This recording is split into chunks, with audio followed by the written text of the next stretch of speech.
ফাইনালের আগে বিগ বস থেকে বেরিয়ে যেতে হয় ভিকি জৈনকে। তবে এই শো থেকে আয় হচ্ছে মোটা অঙ্কের টাকা, এমন খবর বি টাউন সূত্রে জানা গেছে। প্রতিটি পর্বের জন্য 70,000 টাকা পারিশ্রমিক চেয়েছিলেন ভিকি, অর্থাৎ প্রতি সপ্তাহে প্রায় 4 লক্ষ টাকা।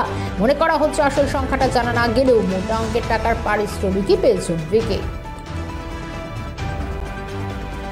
90 দশকের শেষ দিন শাহরুখ খানের বিপরীতে অভিষেক হয়েছিল প্রীতি জিন্টার। এরপর একের পর এক হিট ছবি দর্শকদের উপহার দিয়েছেন প্রীতি।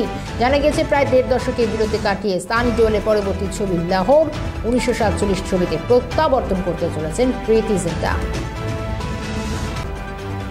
নিজের আলাদা পরিচিতি করেছেন বলিউড পরিচালক অভিনেতা তিগ্মাংশু ধুলিয়া। এবার পা দিতে চলেছেন চলিপাড়ায়।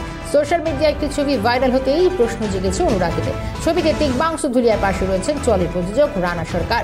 কেউ কি অনুমান করতে পারবেন যে তিগ্মাংশু ধুলিয়া বাংলায় কোন ছবি বানাতে চলেছেন? ছবির সঙ্গে এমনই ক্যাপশন দিয়েছেন রানা সরকার। নিজের আলাদা পরিচিতি করেছেন বলিউড পরিচালক অভিনেতা তিগ্মাংশু ধুলিয়া। এবার পা দিতে চলেছেন চলিপাড়ায়। সোশ্যাল মিডিয়ায় একটি ছবি ভাইরাল হতেই প্রশ্ন জেগেছে অনুরাগীদের। ছবিতে তিগ্মাংশু ধুলিয়ার পাশে রয়েছেন চলের প্রযোজক রানা সরকার। কেউ কি অনুমান করতে পারবেন যে তিগ্মাংশু ধুলিয়া বাংলায় কোন ছবি বানাতে চলেছেন? ছবির সঙ্গে এমনই ক্যাপশন দিয়েছেন রানা সরকার।